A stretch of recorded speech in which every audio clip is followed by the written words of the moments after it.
Hello mga J-viewers, welcome back to my channel. Ngayon naman ay i-demonstrate ko sa inyo kung paano ikabit ang bagong rewind na motor.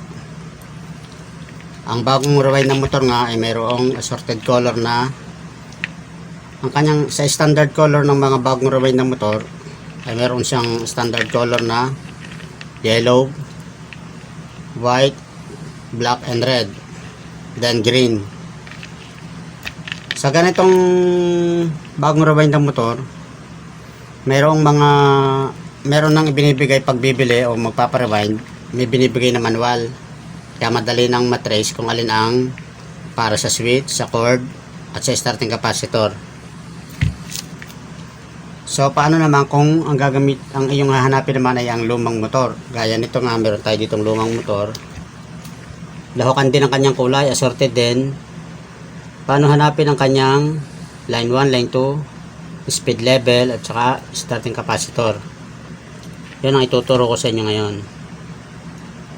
Then kung paano siya ikabit sa switch at sa cord. Dito muna tayo sa bagong rewind ng motor. Gaya nga ng sabi ko, ang bagong rewind ng motor ay mayroong standard color na green, black, white, and red, then yellow. Umpisahan natin sa analog tester.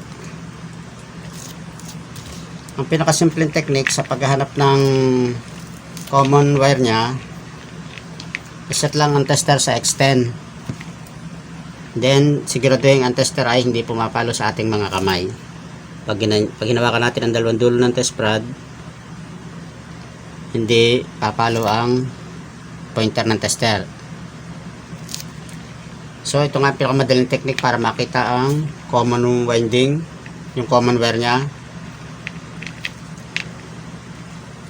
Dahil ang standard color nga ng winding ay ang green ang common, then meron siyang low, medium, high, white, black, and red. Low, medium, high or 1, 2, 3. Then ang yellow ay para sa starting capacitor. So wag pa rin tayong maging kampante pag bago ang ating motor, bagong rewind, bagong bili. Wag tayong maging kampante na ikabit agad. Laging testerin muna. Dahil hindi naman maiwasang minsan ay napapactory defect. Minsan naman nagkakamali din ang mga nagre-rewind na naiiba ang kulay. Yung para sa common, makapunta sa speed level. Ganon. Okay, simulan na natin ang paghahanap ng common. Buhat sa green, hahanapin mo ang zero resistance papuntang sa linya ng capacitor. Gaya nga nito, ang linya ng capacitor niya itong yellow. Then yellow 1, yellow 2. Yung yellow 1, yun ang konektado sa common winding na green. Dapat zero resistance siya. Okay, sukatin natin. Mataas ang resistance niya. Yung isa naman, ito bali ito ang yellow 2, yellow 1. Ayun, zero resistance. Ibig sabihin, ang common talaga ay itong green. Then, ito namang yellow ay konektado sa starting winding ng capacitor. Ito nga ang yellow 2. Ito ang ikakabit natin sa starting capacitor. Hawak na rin lang natin ang common winding. May pinakamataas na resistance. Sukatin natin ang green to yellow 2. Meron siyang 750 ohms. Siyang may higher, ang starting winding lagi ang may pinakamataas na resistance, higher resistance 750 ohms. Pero bawat motor iba't ibang resistance. Dito sa motor na sinusukat natin ngayon, nag-reading siya ng 750 ohms. Green, yellow 2 yun. Ang yellow 1 common yun Kung sa itong yellow 1 at saka green, sorted yan, makadugtong lang ang kanilang linya. Kung sa mga bagong motor naman, may fuse yan. Dito dumadaan ang fuse sa pagitan ng papuntang capacitor at saka sa common. Okay, meron na tayong starting winding. Then buhat naman sa common, sukatin naman natin ang speed level na, dahil lang ating yung white, black, and red, karaniwang 1, 2, 3 o low, medium, high ay ang higher resistance naman sa speed level, yun ang low. Yun ang number 1. Then ang medium ay black and the lower resistance is red. So sa green to white, meron tayong 480 ohms. Then green to black, meron tayong 460 ohms. Dahil sa extend tayo. Then green to red, 380 ohms. So mapapansin nyo, ang resistance ng low, medium, high, buhat sa common to higher resistance, yun ang number 1 nya or low. Then sunod na mas pababang resistance naman, black, yun ang medium. Then pinakamababang resistance naman, yun ang high or number 3 sa switch. Yun. Okay, ulitin natin. Buhat sa common, zero resistance, yun ang konektado, yun ang common. Then may pinakamataas na resistance, 750 ohms, starting winding. Kaya itong dalawang yellow para sa starting capacitor na ito. Then sa speed level naman nya, green, white, 480 ohms, green, black, 460 ohms, then green, red, 380 ohms. Pababa ang resistance niya. Pagbaba ng resistance, pagbilis ng speed ng ikot.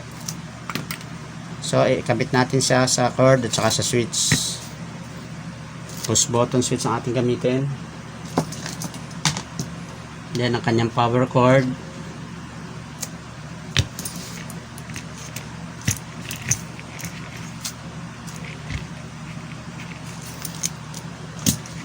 Okay, digital tester naman tayo. Gamitan natin siya ng digital. Buhat sa common at sa yellow one, yun ang kanyang common. Pag nakarinig kayo ng buzzer, yung sabihin, siya yung magkadugtong. Yun ang common. Ayun, nag-buzz siya. Common nga itong green.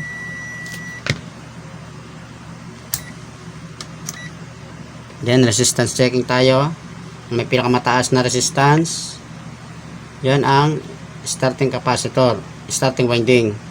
So buhat dito sa yellow to yellow, ito ang capacitor nya dahil standard color nga.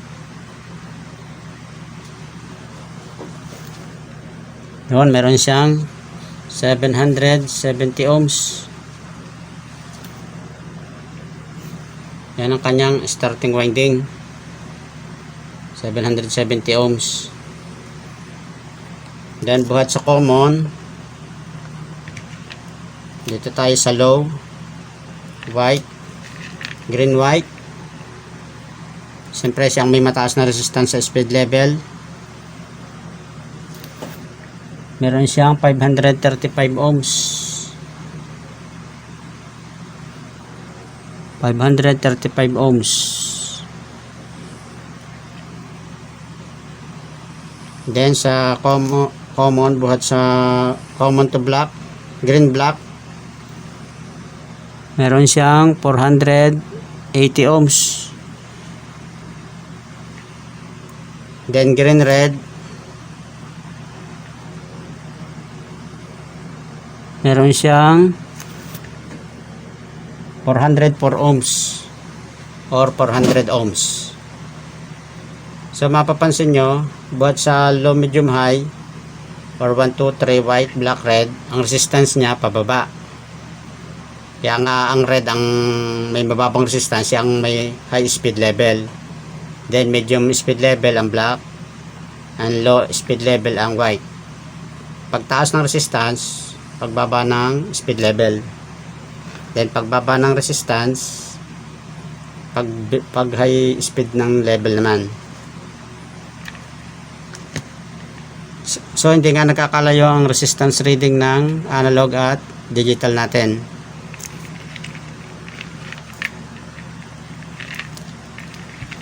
So ikabit natin siya sa switch at sa curve.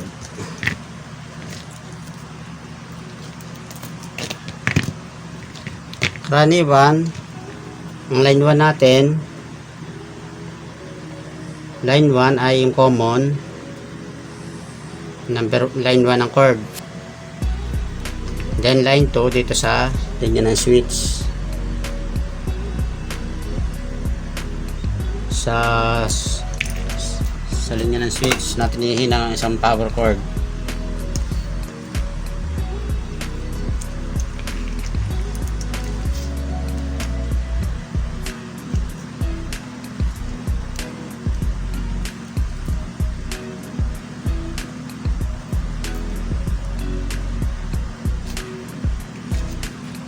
Then ang low, medium, high nya, white is low, medium ang black, then red ang high. 1, 2, 3. Siyempre ang white ang 1.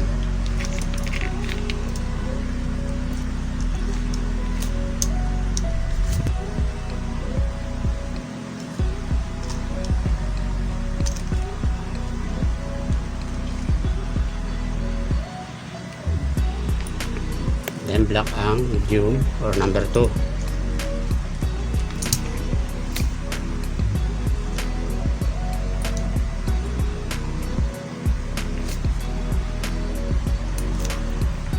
Red number 3, high speed level.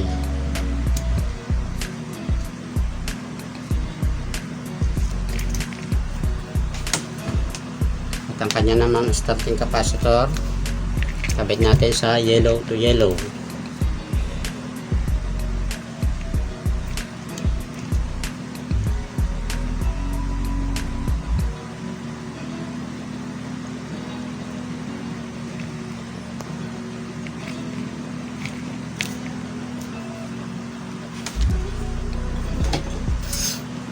So ayan nga, makikita nyo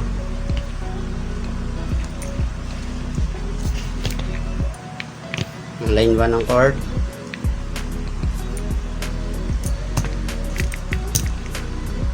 Ito sa common.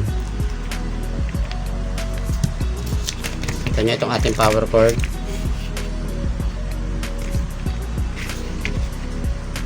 Ito ang switch. Meron tayong 1, 2, 3. Tapos common. Okay, testerin natin.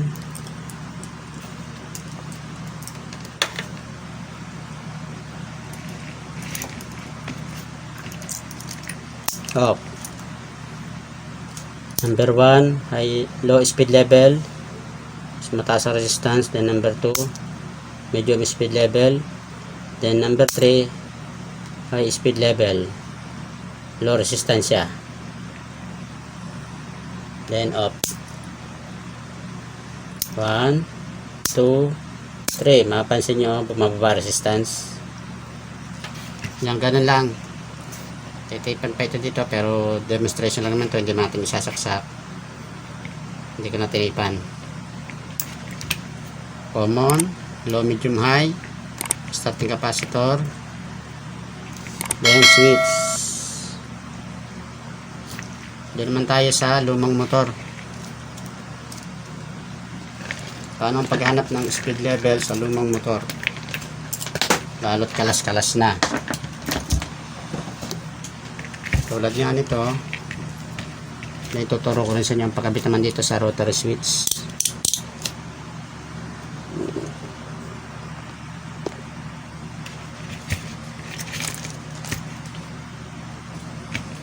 At sa power cord.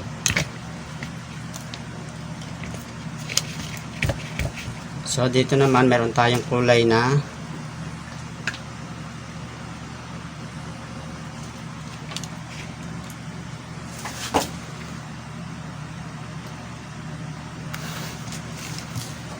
white, yellow, pink, and gray. Hanapin ulit natin ang kanyang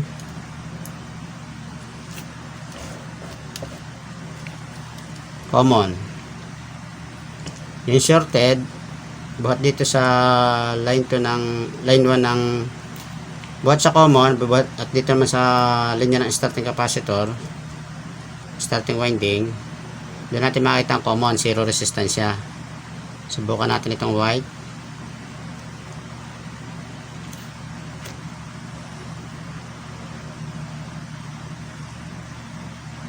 So yun, shorted siya dito.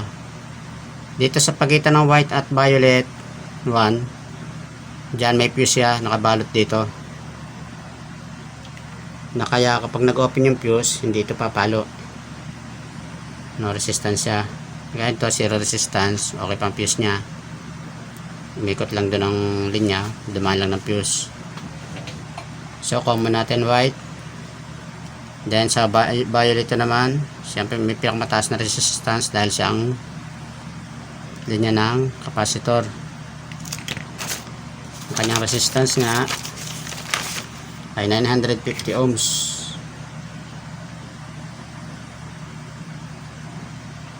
White to violet. Violet to. Dahil ang common niya ay white, hanapin natin ang low, medium, high. Ang speed level niya dito sa gray, pink, and yellow. Siyempre, sunod-sunod ang buhat sa mataas pababa, yun ang speed level niya. Then white, pink. Ang white, pink ay 900 ohms. Ang white, gray 950 ohms. So extend pa rin tayo. Then white, yellow 750 ohms. So may pinakamababang resistance ay yellow. Ibig sabihin ito ang high speed level, number 3 to, o high. Then ang medium niya ay 900 ohms. White, gray. White gray ay 950 ohms. Low speed to. Then white, pink 900 ohms. Ang number 1 ay gray, number 2 pink, number 3 yellow. Using digital tester naman dito sa old motor, buhat sa common nga niya ay white. Basta nakarinig tayo ng buzzer buhat sa common papuntang starting winding, ito nga violet 1, violet 2, yun ang common niya. Yun, nag-buzzer siya sa violet 1. Pagitan ng white common papunta dito sa violet 1, meron silang thermal fuse. Ito ang original ng motor niya, kaya may fuse siya na kapag nag-open yung fuse na yun, wala siyang continuity. Ayan, kaya white nga ang kanyang common.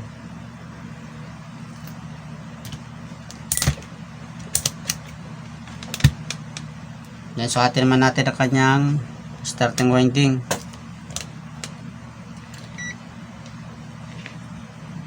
Starting winding niya violet yung 1110 ohms.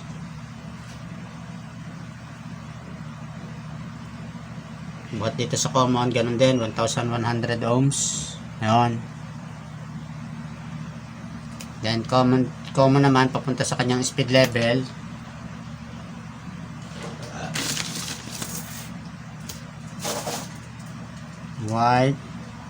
white, pink, meron siyang 780 ohms. White, gray, meron siyang 850 ohms. White, gray 850 ohms. Then white, yellow 670 ohms. So ang high speed level niya ay yellow, low resistance 670 ohms. Then ang low speed level ay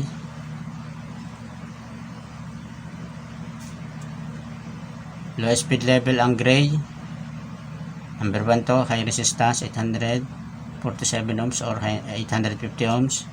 Then ang medium niya ay pink 780 ohms or 85 ohms. Then ang kanyang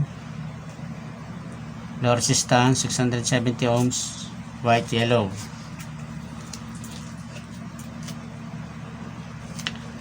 So ikabit natin siya sa kanyang switch.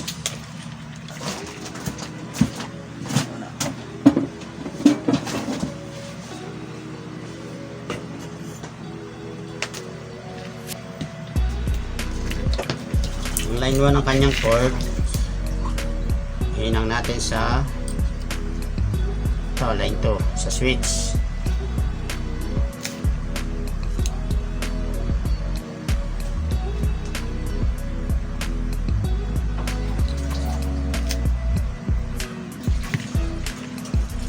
Then ang kanyang starting capacitor ay sa starting winding, violet.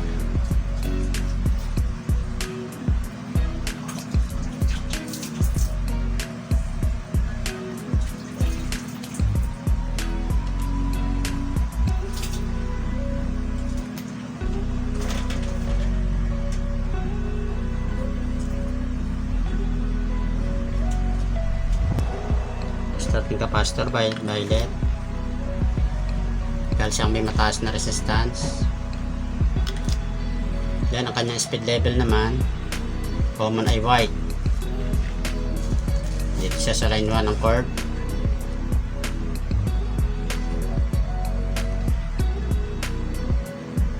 Yan pink, gray at yellow, gray, pink, yellow, 1, 2, 3.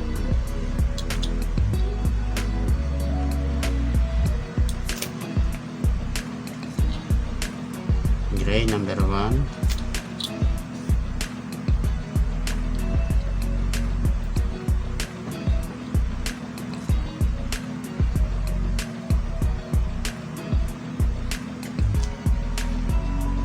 then pink,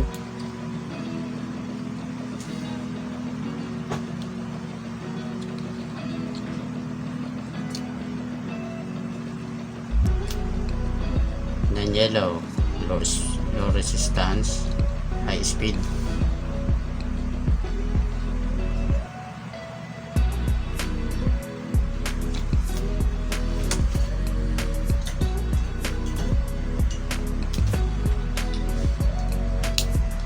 Line 1 common ng cord, then line 2 sa switch, dadaan siya ng speed level na gray, pink, and yellow, 1, 2, 3.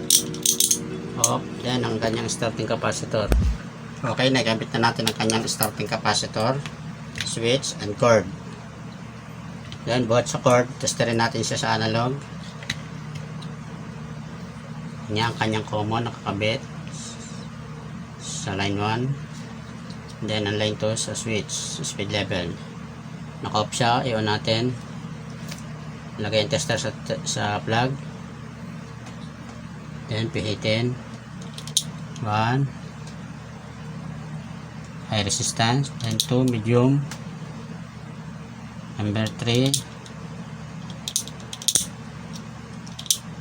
1, 2, 3. Yan, high resistance number 3, low resistance number 3, ople, 1 high resistance, 2 medium resistance, 3 yan, low resistance. Yan ang kanyang speed level. Okay, so mga G-viewers, sana may natutunan ulit kayo. Napakahalagang malaman nyo ito sa pagkakabit ng wiring ng bagong Rewind electric fan. Ganun na rin ang old motor ng electric fan pag hindi nyo kabisado ang mga kulay, dahil bawat brand iba't ibang kulay. Kung paano hanapin sa tester ang kanyang speed level, starting winding at common winding. So hanggang dito na lang mga J-viewers. Maraming salamat.